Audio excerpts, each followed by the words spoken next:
Hey everyone, welcome back. In today's video, I take a build from Smokey_777 for a spin. So that means no wheels this time, but still plenty of challenges to overcome, which I will cover in detail. If you want to know what 75 hours of SSF grinding, over 880,000 monster kills, and only a measly 384 deaths get you, stick around, consider liking, subscribing, and with that out of the way, let's dive in.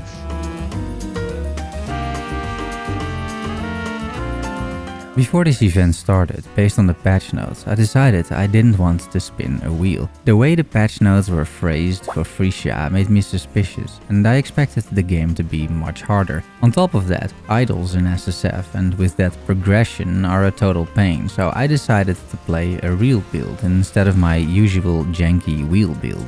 At first, I theory crafted a puppeteer zombie master with massive zombies, explosions using montrigules, and I tested it a bit as well, as you can see here. But I wasn't convinced, and the zombies counting as corpses would have several enemies blow them up with detonate dead, killing me in the process. So I decided to adopt a build from Smokey_777, a fellow SSF enjoyer and a great build maker specialized in SSF builds. She created a glacial cascade miner. I thought it looked very smooth and it seemed like a lot of fun, so I went with her PoE for starters. This is how I ended up here, with a scion on the beach. Why not just execute us and be done with it, Dominus?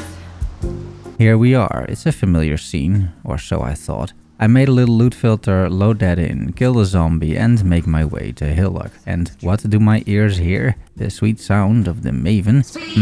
Interesting. This brings back memories of the gauntlet. I checked if I missed a memo, also known as patch notes, or signed up for the wrong event, but no. GGG just unannounced put the gauntlet in the campaign. It is what it is, I guess. Good thing I'm not playing melee, I think to myself. After Hillock dies, I pick up a wand, slot in Stormblast Mine, test that out a bit on these zombies, and I decide that this is fine. At the start, there's a bug preventing me from entering new zones, which fortunately only lasts like 30 minutes or so. I then attempt Hillrake, who is not only duplicated, but also enraged. You can tell by the red flames around them. It is unclear at this point what Enrage does exactly, but it is a boatload of action speed and damage by the looks of it. Later, it turned out to be 40% increased damage and action speed. This isn't my idea of having fun, to have every unique Enrage at half health. It will prove to be incredibly problematic and very deadly. One thing I am extremely happy about right now is my choice to not spin the wheel for this one. It would have been a disaster and you wouldn't be watching a video.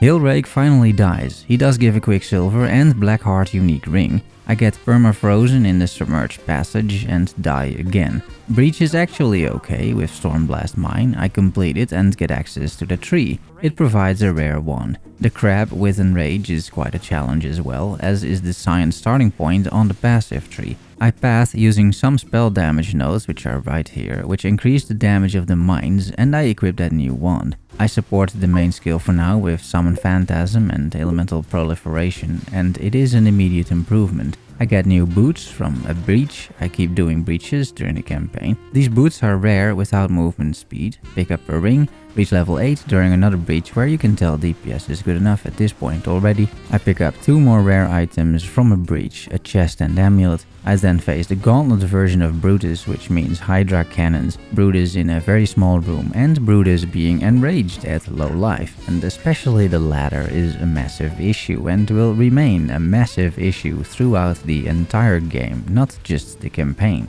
I won't go into it every time unless it is exceptionally bad, but it should be clear that there's basically no way you survive these encounters. So rather than a challenging fight, this turns into an annoying corpse run exercise, and the question remains why. I have absolutely no idea why it was necessary to turn a fun grinding event with interesting ascendancies into an unforgiving, annoying and unnecessarily difficult league. But like I said, I'll stop complaining about it for the most part. I get the link Stormblast to added lightning and swift assembly support, slam an essence on that glove with a decent outcome, craft a few grafts and continue. Here is a new life flask. I make it to the Val side area, I get some decent loot at the end, including corrupted rares, and it is time for Merveil. I won't go into the boss gauntlet mechanic each time for the act bosses, but what the gauntlet modifiers mean for those unaware and not playing this event is that Merveil, and any act boss for that matter, first summon all of the unique bosses from that act, which is why Brutus is here for example, and only afterwards the boss itself appears and can be fought. This isn't particularly difficult, apart from the enrage perhaps, it just takes a long time to kill the act boss. This was pretty fun and I think very suitable in the actual hardcore gauntlet from Zizaran, but in Phrecia I think this was a mistake. It takes me over 4 minutes and several lives to beat Merveil, but I do, and it is time for Act 2.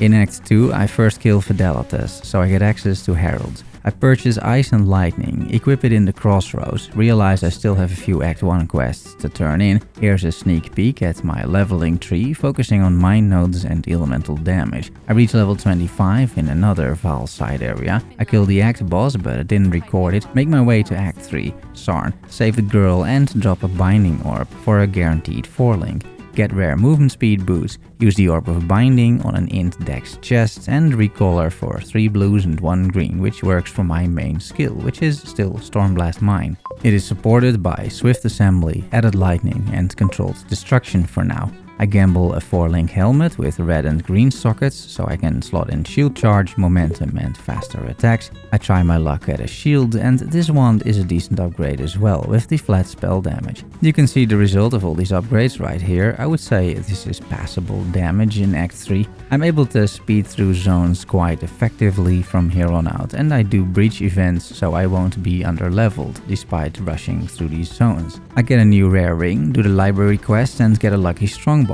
I make it to a new mine cluster in the passive tree, get new boots, return to Ciosa, and get several upgrades. I take Arrogance as the quest reward, High Impact Mine to turn a spell into a mine, Charged Mines for frenzy and power charges on mines, Trap and mine damage support, Hypothermia, just in case that I get more green sockets, Detonate Mines support, Automation to automate the Detonate Mines skill, Summon Skitterbots, Hatred for Fizz as extra cold damage, as Glacial Cascade is a physical skill that converts Fizz to cold, Clarity for some mana regen, and that is it for now. I'll make the swap once I have the level 38 support gems available from the quests in Act 4, but at least I can now automate mine detonation, which is a big quality of life. I slot in any gem I can to level them up and continue. Once I arrive at Dominus, it is the same thing all over again, so this fight takes a while and takes some lives, and has Elder Circles that you need to avoid, but he goes down and it is time for Act 4.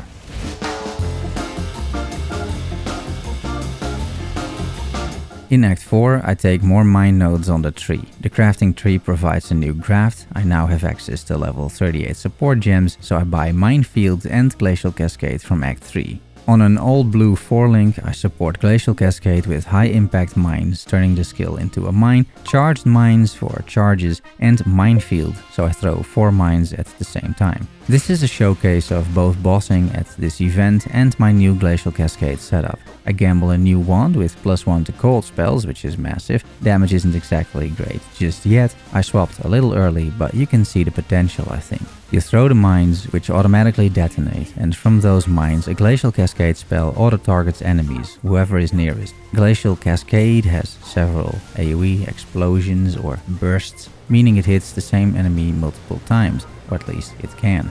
This makes it great for both player and bosses, although right now I just don't do much damage, but that will come.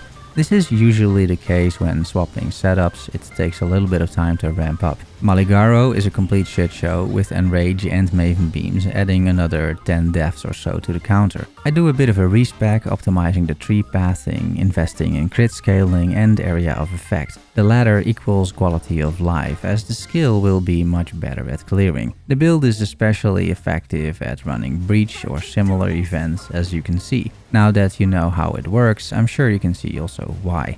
I reach level 44, here is some Utula damage for reference, and here is the clear speed while I pick up a unique flask. This is an all-purpose build, and so far I'm very pleased with this creation, courtesy once more by Smokey, the build creator. I didn't record Kitava apparently, so let's move on to the rest of the campaign.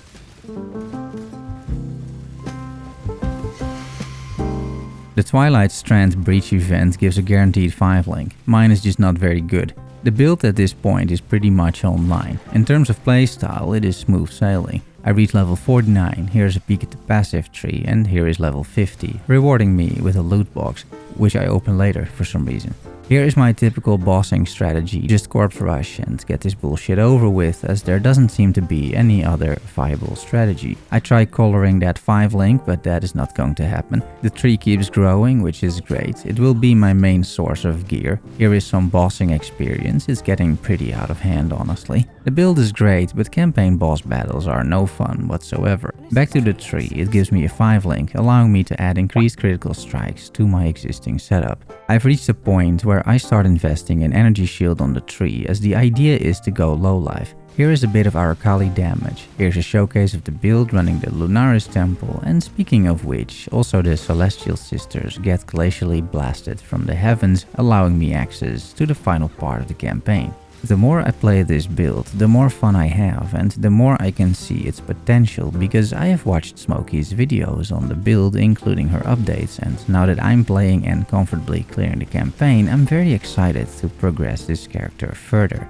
I'm still a little baffled by GGG's choices to include the entire gauntlet and the enrage mechanic, and in this moment in the campaign I am regularly cursing that decision by GGG. But as the build gets stronger and time progresses, it does become less and less of an issue. Ultimately, these mods are going to be a pure upside, but that time is not close at all. That's still pretty far away. You may have noticed I didn't talk about ascending yet, or the lab. That is because I haven't done that, as the first ascendancy does actually pretty much nothing. Now that I'm level 68 though, or around that level, I might as well. So here I am in regular lab, where I don't get lucky on the gem. I need the transfigured version of Glacial Cascade, just so you know, and I ascend and receive 2 passive points. It is then time for the second lab, where Isaro dies once more. I again do not get lucky with the gems, and I ascend to get an actual node, Chevron's wrappings, making chaos damage not bypass energy shield. This is a prerequisite to go low life. Without this, any chaos damage instantly kills you.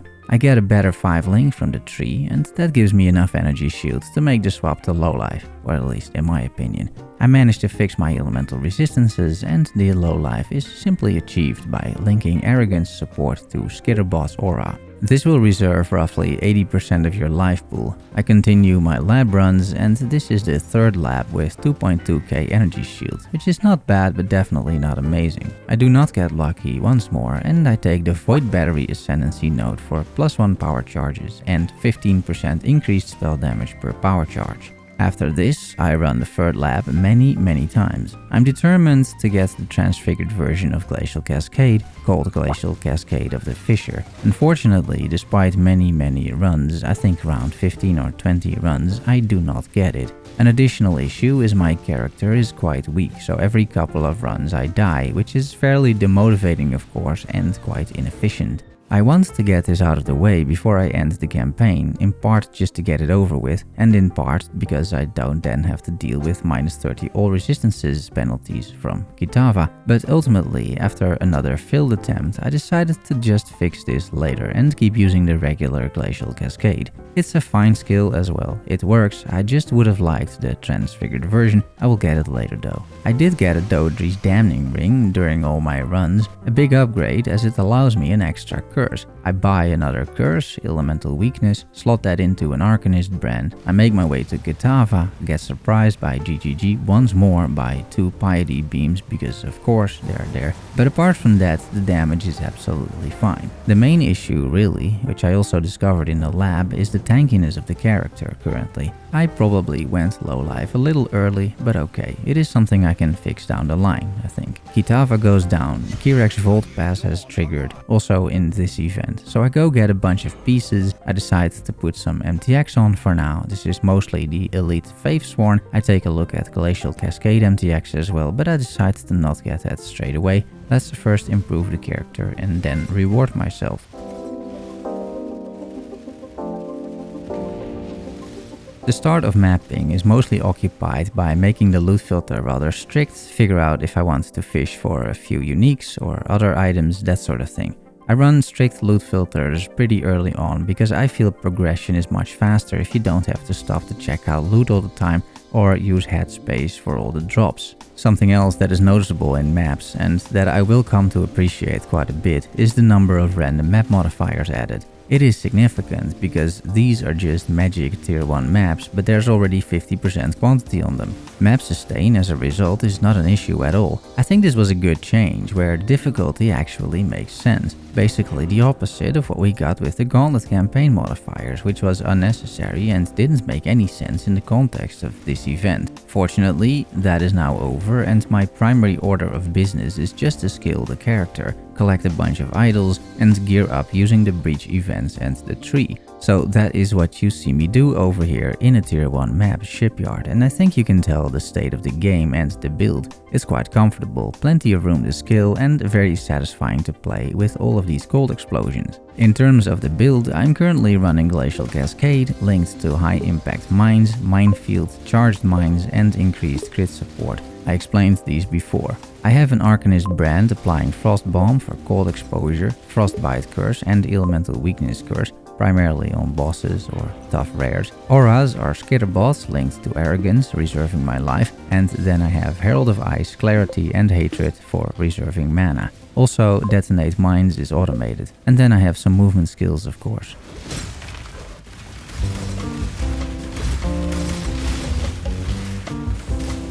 I realize I have 8 Kirek missions because of Kirek's fault. I encounter Vroon, who is also enraged, and I collect his head. Here is a short clip of the passive tree where you can see a focus on power charges, energy shield, crit scaling, area damage and scaling, and mind nodes. Pain attunement is there, of course, 30% more damage when on low life, which I am, and the rest is quite cookie cutter, I believe.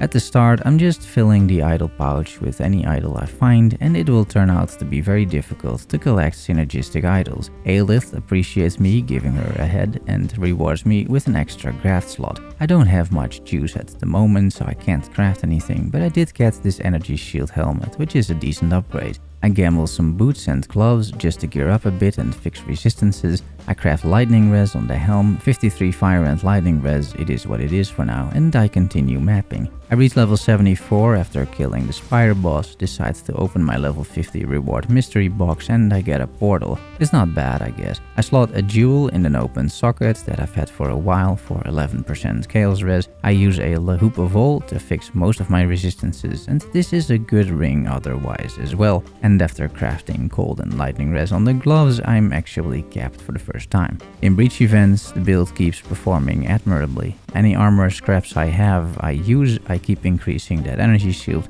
It sits at 3.7k, and then I get these gloves from the ground, plus this new shield with decent stats. I filled up the idol pouch with random idols, fix resistances again using a new amulet, and get back into mapping, which can still be super rippy with bad mods. 3.9k energy shield isn't a lot, of course, but still. Another issue I have is that my energy shield regeneration and recharge rate is bad, plus I don't have a Vile Discipline yet, so there's no way for me to force energy shield recharge. This causes a good number of deaths before I make improvements on that. It is time for graft upgrades. Tender Embrace is great, 3 endurance charges on low life. I'm getting my Pantheon power sorted, in this case going for stun reduction and freeze immunity, and back at the tree it drops my first 6 link. 500 energy shield after quality, and linking is easy too, meaning that trap and mine support gets added, and it is about 40% more damage or something. I fix resistances, put quality on a few more pieces. I now have 4.1k energy shield, and I decide to start reserving clarity also on my life bar, so I buy a lower level clarity,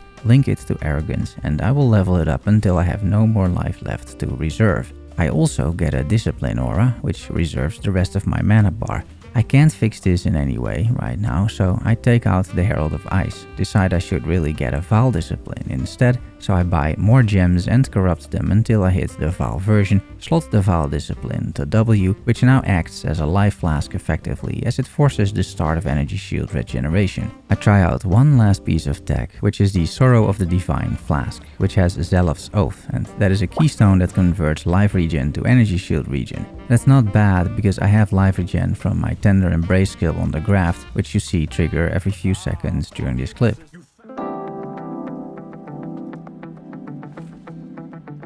After all these changes, here's the build in action. In essence, the same build, but now with the option to regain energy shield and more energy shield in general. It won't prevent me from dying in maps though, as maps are super rippy. A little later you can tell I reserve almost my entire life bar and I have made it to 4.6k energy shield, mainly by leveling discipline. I get another mine notable for increased crit and crit multi. Damage remains very solid. Here I am dropping a tainted fusing as there is beyond on every single map. Not intentionally, this is just random idle stuff. I gamble a bunch of wands and this demon's horn looks great. That is an upgrade. I try my luck on shields too and again it's a +1. Glacial Cascade is both a physical and a cold spell, giving you twice the odds of finding a proper +1 on gear, which is pretty neat for SSF. I continue, damage keeps scaling with all of these upgrades, and I reach level 85. I manage to quality all my gear, run for my life in a high fortress, get a bunch of loot though at the end, and my focus in yellow maps is definitely on breach events still.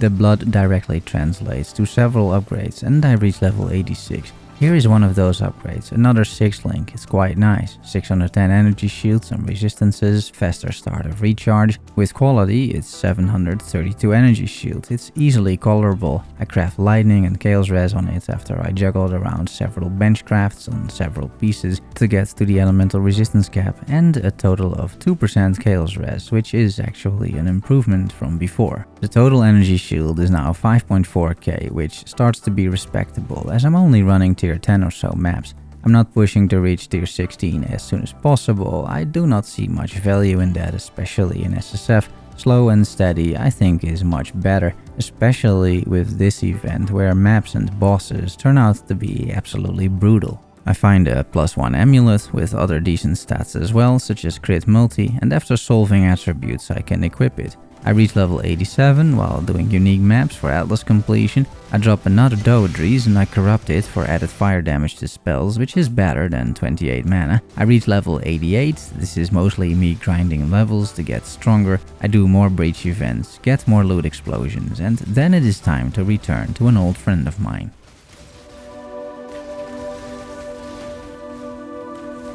It is time to suffer in the third lab, a lot. I didn't get lucky during the campaign, but now I have set my mind on finding the transfigured version of Glacial Cascade, called Glacial Cascade of the Fissures. It primarily has a much better overlap of bursts, and I think also more bursts and more flat damage. However, finding it turned out to be pretty rough. I get a bunch of interesting and meta skills, but it is not what I'm looking for. The good thing is I am so strong that I don't die anymore, that is the upside. I'm doing this on stream as well, which makes this a bit more bearable. I would have listened to a podcast otherwise, I think. I try to find the dark shrines, but there are only 2 on the main route and only rarely do they offer me an extra roll at the Divine Font. But then finally, after 3 hours or so, about 30-ish runs later, I get the option, so Glacial Cascade of the Fissures is mine. You may not immediately notice this, but all bursts are now the same size. They do more damage. There are 6 bursts instead of the regular 3, and they overlap 3 times on a single target on average. That is way more damage in short, and it's very noticeable. Here is what that looks like.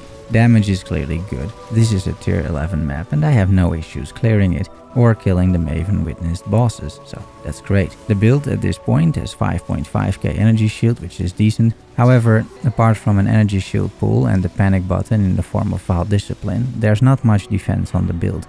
Barely any block, no spell block, no armor, no evasion, no spell suppression, and that is definitely a bit of an issue. I didn't archive all of the POBs, but I think the effective health pool here is maybe 10 to 15k. Also, I am not chaos res capped. The 3 endurance charges help a little bit, but one-shots do frequently happen.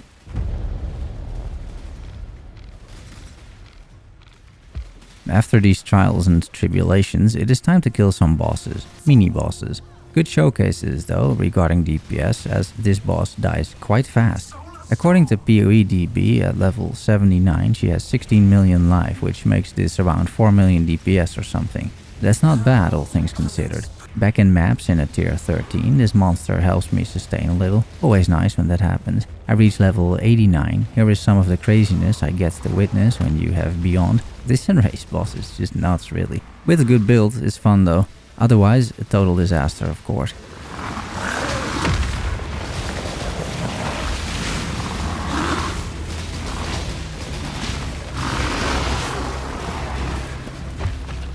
I find an Archdemon crown from Ritual, which I could in theory use for Glacial Cascade, as you can get a bunch of pseudo-links on this. I'm not going to, however. I'm still pianoing my flasks up to this point, so it's time to craft some upgrades and automate flasks wherever possible. I get lucky on the Instilling Orb and benchcraft the rest of the flasks. I still have a life flask for bleed immunity, which I will swap out later. I craft a decent new jewel with just alteration orbs with resistances and mana reservation. This allows me to take the cold mastery of +1 to cold skills at the cost of 30% fire resistance. I now have a total of +3 to cold skills. I get a bit of a new gem setup, crafting my gloves with a double link, one for automation, detonate mines, and the other for cast when damage taken, immortal call. This will proc a lot and consume 3 endurance charges, which I regain quickly thanks to my craft. In a tier 14 map, I encounter Egan. I know, however, from watching Smokey's streams, who was further ahead than I was at this point, that the quest bosses of these are bugged and don't drop their unique loot. I need their loot, a belt in particular, so I hold off on completing these. Mapping remains smooth. I made it to tier 14 maps and get level 90. A map boss drops another invitation, meaning it is time for the Hunger Boy, another level 79 boss, and as you can see, damage is still very much on par. This is no issue whatsoever. I just need to improve tankiness, as damage scaling is mostly taken care of.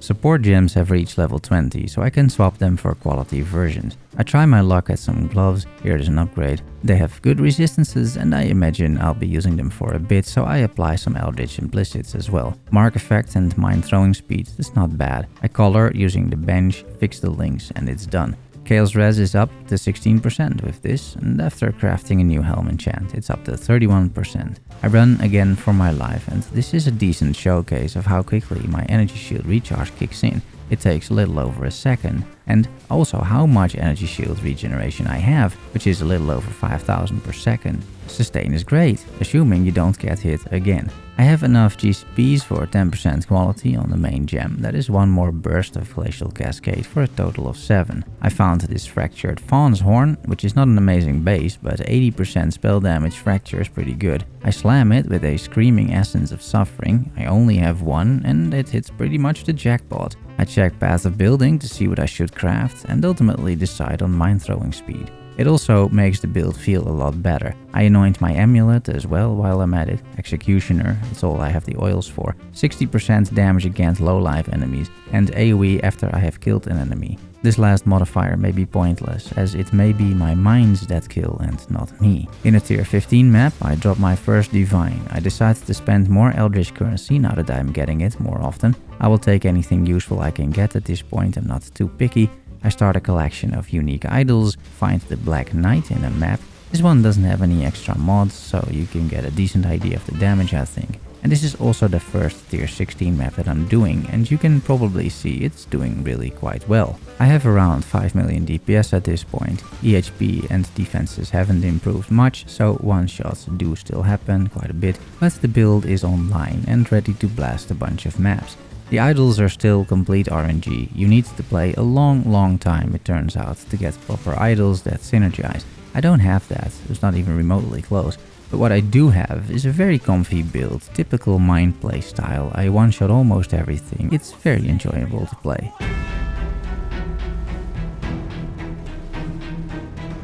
From the tree, I get a new shield with way more energy shield on it. After fixing resistances on the chest, I now am res capped once more. I have 56% Chaos Res and around 6400 energy shield. I tried to slot in a Tempest shield for more defenses, but I lacked the mana. I dropped the Eldritch Gaze unique idol, providing me significantly better Searing Exarch altars, which also brings me to the first 2 Binnacle bosses for the first 2 voidstones. I learned that also here there are not only additional random map mods, but also extra mechanics from the gauntlet. I don't find these additions necessarily enjoyable. 30% more monster life, 31% reduced damage taken from crits. That means I do less than half my damage. Fortunately, I picked a good build instead of creating something random myself. A decision I'm still very happy that I made before this event. After 2.5 minutes, the Eater of Worlds goes down. Up next is the Searing Exarch, who also has reduced damage from crits, so that is basically 40% less damage from my end. Still, I have plenty of damage left. There's no way I'll be able to tank the balls, but if I get a little bit of uptime with this boss, he dies quickly. I die a few times, but the run isn't threatened. At the very end, 3 Shaper Beams appear out of nowhere, super fun. But hey, that is the second Voidstone, it's not too bad.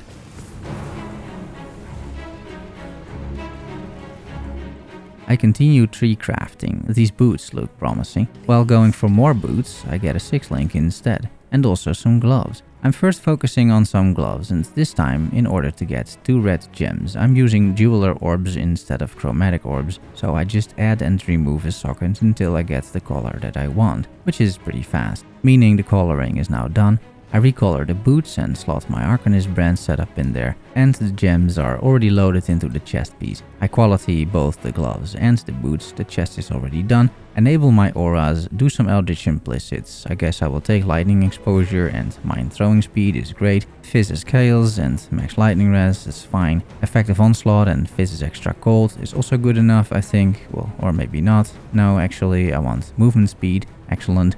And then bench crafting, I need loads of fire res, and would you look at that, res capped, chaos res capped, and 7.2k energy shield. With all this new stuff, I then try to kill the breach bosses, but something happened here. I do tons of damage, or I should, but for starters, these guys don't die, and also they hurt like hell. I could face tank these in the regular league and I would basically almost one-shot them, but now they seem unkillable. Very strange, I don't really know what happened. I'm interested in the bloodline, but this isn't happening anytime soon, it seems. Regular breaches are still a walk in the park, and during one of those I reached level 92. I tried these breach bosses again. I thought maybe I was just having a bad day, but no. It's good to realize, I think, this is all done in a league start weekend, so there are 0 patches up to this point. In other words, I am dealing here with the old, original and rage mechanics still. I turn a Divine Orb and 5 normal flasks into 5 Divine Vessels for more Pantheon powers. Some map monsters are still insane with all of the modifiers. The death toll is significant.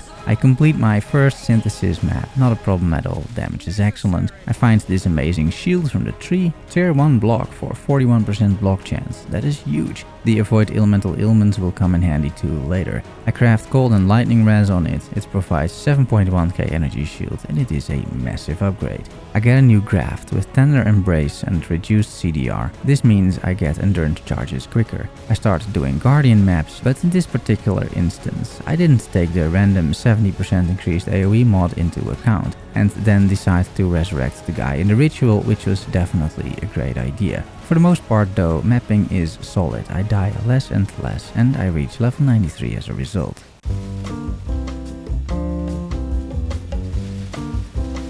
There are a few big upgrades I can get. Arkhon's tools, a belt from the Incarnation of Dread, which is currently bugged. Foulborn Toolborn, which is this item, but it has the wrong mod unfortunately. And then just better overall energy shield gear, an ascendancy, and that is mostly it, I feel.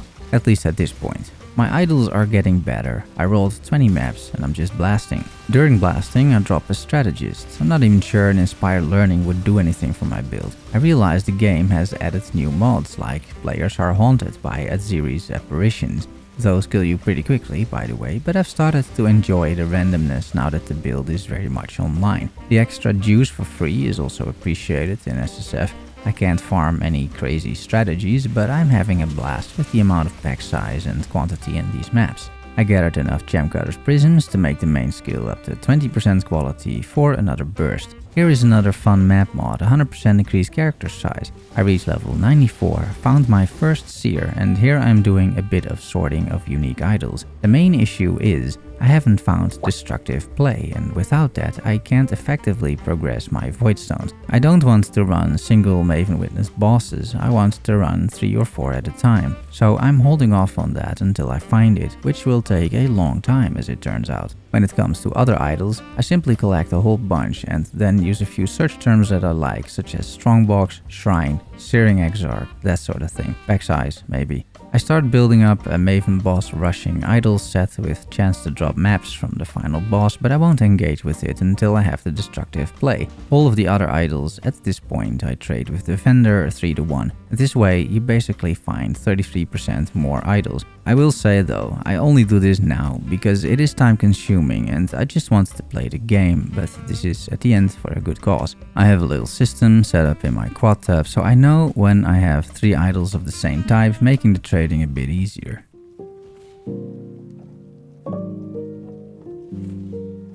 I gathered around 800,000 gold. I stopped gambling, so it is time to set up Kingsmarch. Here is another fun random mod, Corrupting Tempests. These corrupt all items for 4 seconds after getting the buff, which is pretty cool. To unlock an idol slot, I decided to run a Guardian map, and to replace my shitty Anoint, I run a Blighted map, hoping for some decent oils. And it doesn't disappoint, really. I think Blight is quite good in SSF. I decide on the 30% crit multiplier for now. I print several grafts and mysterious womb gifts, one of them being a 2020 Elemental Proliferation support gem. I equip it, freeze the entire map pretty much as a result, so it's quite good, and I drop a Rumi's concoction at the same time. It is almost perfect, and the extra attack block in particular is going to be huge. Here are more fun map mods. I managed to get the Fizz's Elemental Damage Holy Trinity on this one. I corrupt a decent jewel, hoping to hit Corrupted Blood immunity, but I fail. I spam more Eldritch Implicits until I hit the Freeze Proliferation. Now I can remove Ellie Prolif support again from my main skill. I try another jewel, but again, no luck. I begin crafting jewelry, as these are some of my weaker gear pieces at this time. Boats start returning with goods, and mappers provide me basic currency, harvest juice and other commodities that I don't want to farm myself. Exalted orbs are very much needed. There's even an empower support in there, which could be useful. I quality my assassin's mark, which may or may not work with my build. I decide to replace my life flask, which is only there for bleeding immunity, with a sulfur flask that does the same thing and also gives 40% increased elemental damage. I get the Endless Tide unique idol for endless beyond monsters in the map and no more beyond bosses. I set my mappers up with new adventures, including Guardian maps. Hopefully they bring me home some fragments. I reach level 95. I get the Mark the Prey node, which is massive damage because of my Assassin's Mark. I realize I don't need mana reservation anymore, saving me 3 points on the tree, and I end up taking another 50 plus crit multiplier instead. I started to chance orb Arkhon kite shields, hoping to get a Prism Guardian. This would never happen, however. Before I can use the juice my mappers bring to me, I have to clear a single harvest plot, or the Horticrafting station will not show up in the hideout, which is why I'm here. I roll another batch of tier 16 maps. I'm pretty much fully map juicing, mostly Elch and Go, so no scarabs. Here is another satisfying loot explosion. I really can't get enough of these. I can't really be bothered to do the event though, for the most part it takes way too long. Back to the tree, I get this graft, which will come in handy later. It's going to be great when I get my belt upgrade. The mappers return with indeed some fragments, saving me the hassle of running those maps, and this is a loop I will be continuously doing from here on out. Send out mappers, reap their rewards, it's just good. A little later, I get this jewel. It's pretty good by itself. I decide to corrupt it and I hit the jackpot. Corrupted Blood immunity. Great upgrade. My jewels are very bad, so this is an easy replacement.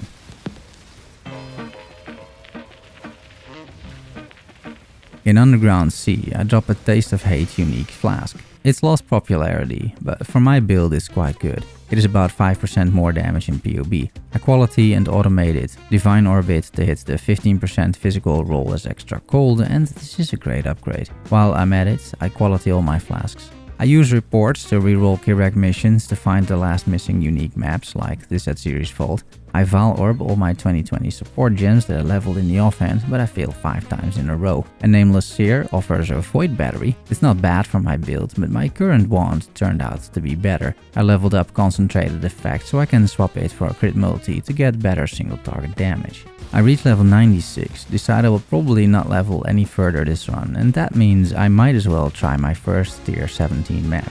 I have around 8 million damage at this point, 7.4k energy shield. The build and its concept haven't changed really, but over time I have accrued several smaller upgrades, most of which you have seen. These map modifiers aren't exactly friendly, with 44% more life, 100% spell suppression and some heavy hitting monsters, but I'm still pretty much cruising through the map. It is not the fastest, but I perma-freeze the whole screen, even in this map, making the build feel reliable and solid. This all goes out of the window, however, when I reach the boss. The first half of the fight is not a problem at all, this is decent damage. I would have no issues killing this guy under normal circumstances. However, we are not in normal circumstances, and at below 50% life he enrages, gaining the ridiculous bonuses that I mentioned earlier. And the whole boss fight just breaks down. He is so fast, there is no way to respond to his attacks anymore.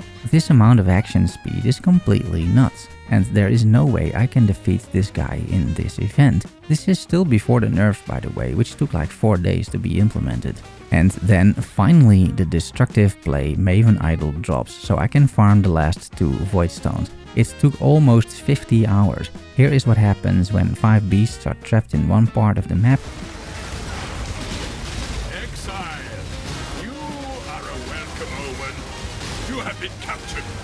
We will be best friends. Do not worry. We'll be slaughter you. We are friends now. You will be as you go, little beast. Or you will be away. And now that I collected some exalted orbs, I decided to slam my gear, but all 3 slams are complete duds. It's just terrible, but okay, the items are still very good.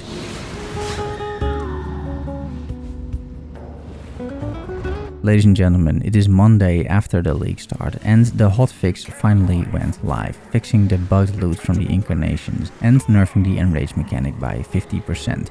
So I am starting those incarnations, hoping to get the build. And on the first boss, the first try, I immediately get it. It's like a 40% drop chance, so it's not super lucky, but this saves me a lot of time and it is a huge upgrade. Before I can use it, however, I need to fix a bunch of resistances. Despite my best efforts and despite dropping some chaos res in the process, I'm stuck at 69% gold res.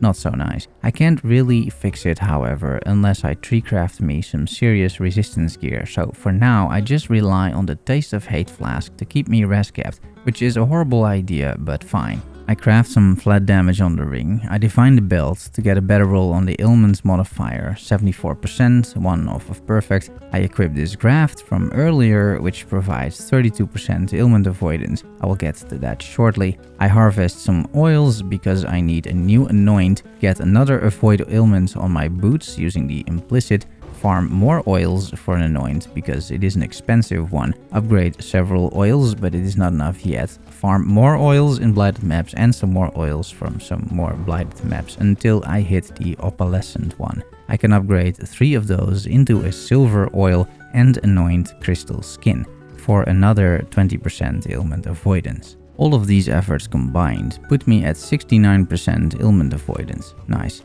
Actually nice. The graft with the Grey Wind Howls on it does 2 things. First, it consumes any ailment on me and then turns that ailment, depending on the elemental type, into 29% of physical damage as extra damage, matching the elemental type of the ailment. So for example, a Scorch ailment on me gets consumed and turned into 29% of physical damage as extra fire damage, because Scorch is a fire ailment. That is a very significant damage increase. The second thing that my graft does is grant me 32% ailment avoidance. If you add that to the 69 that I have by default, that makes 101. This means whenever the graft is active, which has a duration of 8.3 seconds and a cooldown of 8 seconds, I am ailment immune. Whenever the graft is not active, there is a 31% chance I get an ailment, as I am 69% avoidance. And whenever that happens, the graft triggers, giving me extra damage and making me ailment immune. Now, all that is left is the question, how do I give myself ailments? And here is where the belt comes in, because there is a mod on the belt that says summoned Skitterbot's auras affect you as well as enemies. And not only that, it also summons a third Skitterbot, applying Scorch. So I now have 3 Skitterbots running around. One of them does Chill, the other Shock, and the other Scorch. So in the ideal scenario, my own Skitterbots put all of their 3 ailments on me, Shock, Chill, and Scorch. The craft consumes all 3, giving me triple fizz as extra damage and making me ailment immune, so my own Skitterbots can't put additional ailments on me as long as the craft is active. In practice, when running a map, you can spot in the icons, you will notice that I will get an ailment on me for a split second.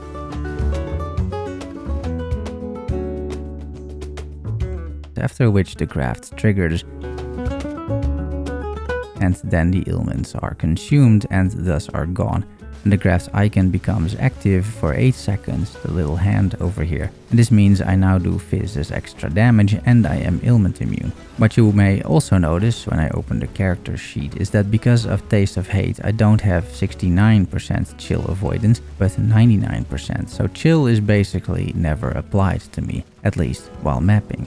In turn, however, I do get a permanent 15% fizz as extra cold from the flask itself, which I feel is way more consistent ultimately. That means my own Skitterbots apply Scorch and Shock to me, so at best I have a double fizz as extra damage while mapping, but it could be all 3 while bossing, as the flasks in bossing aren't always up, so that Taste of Hate may not be active. I calculated in the path of building that I have 2 out of the 3 on average, which I think is fair. On top of that, however, this belt provides increased effect of these auras, which doesn't matter to me as I consume them and they're gone, but it does matter on monsters. It is a 17% Scorch, lowering resistances, and a 29% Shock, that is a more multiplier. And the chill doesn't matter because I freeze enemies. I probably chill more than my Skitterbots do. Still, it's massive damage. For good measure, there is mine throwing speed on the belt and mana reservation. It's such a huge upgrade, and after making all of this work, I double my damage to around 14 million.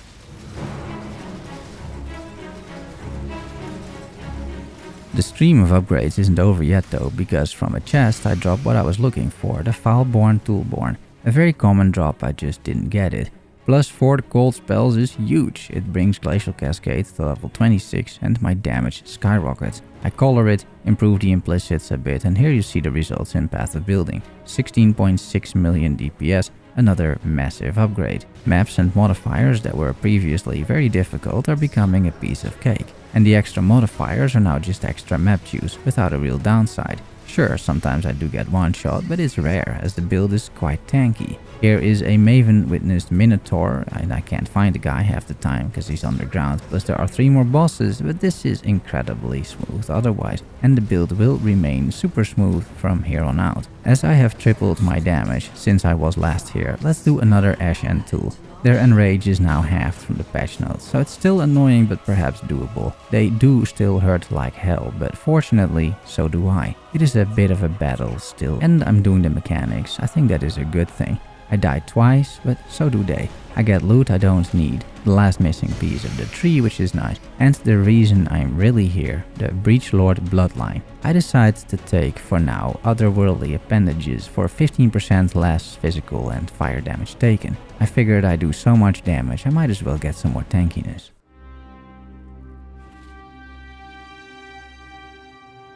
The grind continues with Maven boss rushing. Normally this would be way earlier in the progression, but I just couldn't find the right idols. I collect several pieces from map bosses, do some invites, which are also going very well. With this amount of damage, it's almost a formality. The tree provides better gloves, I even get 3 red sockets, fine. I craft fire res, slam another bad mod, life on kill, quality it to 305 energy shield, get the freeze implicit for mapping, and increased duration support for the cast when damage taken Immortal Call setup, because why not? Here's how quickly the hunter dies. Or a synthesis boss, which isn't long for this world either, making the cortex a piece of cake. I'm hoping of course for the Bottled Faith, but unfortunately in 2 attempts I'm not getting it. After a few more boss rushes and a few more invitations, I have plenty of fragments, which means it is finally time for the Maven. This fight is incredibly smooth for the most part. Damage on the Maven is consistent enough with the mines. I can't face tank her abilities really, but there's plenty of uptime for me to throw mines, plus my mines automatically seek the target, making this fight a lot easier. The brain phase is me simply inflicting brain freeze for a few seconds and it is over. It's really only the final stage where for some reason the gauntlet modifiers are still in effect and I have to deal with a double Maven beam. It's a good thing this build does a shit ton of damage here because this is quite a challenge. Having no regen for my build is clearly an issue, as it is for many builds, but despite a few deaths due to beams or due to a failed memory game, I have no real issues with this fight. I'm rewarded with a voidstone and also with the power charge belt. I don't really see a way to use this, but it's a cool drop nonetheless. Sirus, please, we want to help you. Don't do anything hasty. Then Sirus. I'm not sure there's an extra mod or shenanigans going into this fight, to be honest. It's Maven witnessed as I am gathering the pieces for the Feared. And yeah, it turns out there are some shenanigans as the Elder Slayers make an appearance in the fight. This isn't causing too many issues as I have auto-targeting mines. The first 3 stages are quite smooth in that regard, but the last stage is pretty rough for some reason. I blame my own incompetence though, because it sure as hell isn't the lack of damage that is making this problematic. I mess up a few times but regain the upper hand, and also Sirus bites the dust.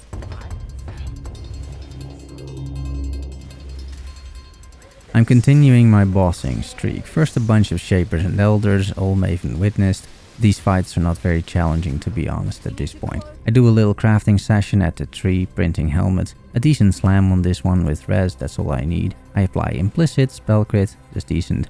I'm out of the blue stuff, but I'm still not res capped. Fortunately, the tree gives gloves. I have a very lucky slam fire res, exactly what the doctor ordered. So I apply freeze again, craft lightning and chaos res, and now all resistances, including chaos, are capped. This also puts me over 8000 energy shield. In the next map I get pretty lucky with a Relicash Impatience for power charges no less. I don't see a way of getting this into the build, however. I check MTX once more. I see the Glacial Cascade is on skill, so sure, why not? I think it looks nice. It's a little cleaner than the original version. I kill a Cardinal to complete a few more Egan maps, make my way to the Incarnation of Fear. I need to complete these quest bosses so they can spawn in the maps and Maven can witness the Incarnation of Dread so I can do the Feared. She can't witness the quest version and this is the quest version still. I find Egan naturally, however, in the map, in just a few maps later. I print several 6 links because why not, and while those aren't promising, this one is, I feel. As is this one, 909 energy shield, just like this. Reason I like this Twilight Regalia a little bit more is that the faster energy shield start mod over there. 998 energy shield after quality is still a good upgrade, but I can't 6 link this yet. I slam the other Regalia hoping for a good mod, but it fails, so I just write that one off. I don't have the currency to try and fix this. I'm back at the Incarnation of Dread. This time it is Maven witnessed, plus it has way more life. I do decent damage, of course, you know this by now, but these orbs hurt a lot. I think because of extra map mods. So I need to dodge stuff and this fight is notorious for me not having a clue what's going on. I know the theory with collecting the roses, but half the time I can't see what the hell is happening. So there are a few deaths, some are pretty dumb, others are just bullshit or bad camera work I feel. But ultimately he dies, which means I have almost all of the pieces for the Feared. Her power is an illusion made real. First though, I need to kill some more elders, so let me quickly swap a fragment to the correct shape, thanks.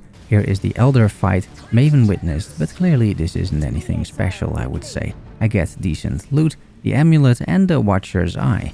I run it twice, I need both fragments after all. I get all of the 4 different fragments. Time to check the loot. Energy shield regen on discipline as a Watcher's Eye, that's not terrible. And this one is quite nice, Frostbite is an aura without reservation. It's tempting in a way, but again I don't really see a way to get rid of my current amulet. I also don't have the oils for a new anoint, which would break the build. So with that it is time for Uber Elder. I'm expecting a pretty rough fight with random mods and gauntlet shit, and there is that. The orbs from the Eater of Worlds are here, and there is one situation where I just can't get out of that orb, but for the most part my damage and auto-targeting mines do all the work I need them to do, making this fight a lot easier than it usually is. I use 5 portals, but still. I get another Watcher's Eye and the last voidstone. Finally. It is a pretty sick jewel, especially if you invest in concentrated ground, which is another angle to this build. It is what Smokey did in the end, but I'm pretty happy with what I got so far. I like the tankiness, so I'm sticking to my own bloodline.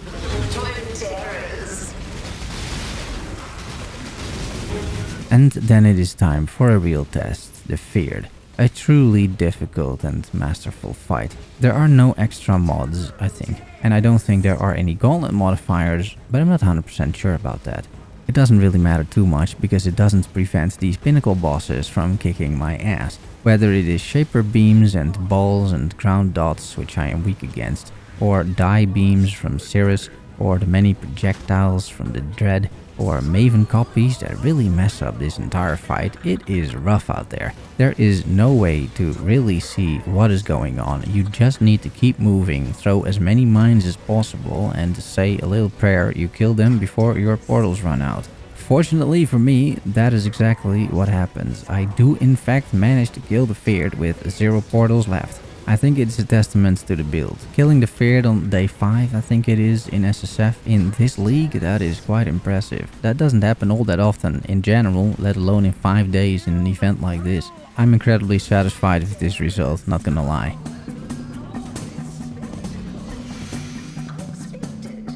I'm making some final upgrades to the build and tackle one more milestone. Cold exposure on the gloves on hit, quite good. Effect of non-damaging ailments on the helm, a level 21 Assassin's Mark from Mappers, and after killing an Uber Pinnacle boss I find this Twilight Regalia, which is pretty much perfect. 1148 energy shield, I craft resistances on there as 6 socket and 6 link kit, a bit of coloring, some implicits that make sense, especially the attack block is important, and it is a beautiful piece, taking me all the way to 8877 energy shield. And while I farm some tier 17s and take on an Uber boss just to show that you can do that as well with the build, let me finish this episode by giving my final thoughts on the build and the event. I won't be making another character, I can't bother to run this campaign again, which should tell you enough about the event really. I do appreciate the new mods though, the map mods. I think that spiced up the endgame a bit, it makes everything juicy, but the enrage mechanic and the gauntlet is just unnecessary in my opinion. A big shout out for the final time to Smokey, this build is an absolute blast. In the end, 20 million DPS, 46k effective hit pool, 58% block, and there was still more room to skill if this was a normal league. It's smooth, solid, there's auto-targeting, it's one button basically, unless you want to use the Arkhon brand. Progression is very clear, it's clearly SSF viable, and that begs the question if you can also play this on a normal ascendancy. Apparently, Smokey played this on an elementalist, so the answer is yes. Without the grafts you would lose damage and some of the build won't work, but maybe next league we will get the grafts or we will get some other mechanic that will give you certain gains or certain other ways to improve this build. Smokey said she may make a guide, so check out her channel if you haven't, I will link it in the description. And with all of that said, I hope you enjoyed the video. If you did, give it a like, subscribe, place a comment, it helps. Thanks for watching and making it to the end. Love you all, see you soon. Bye bye.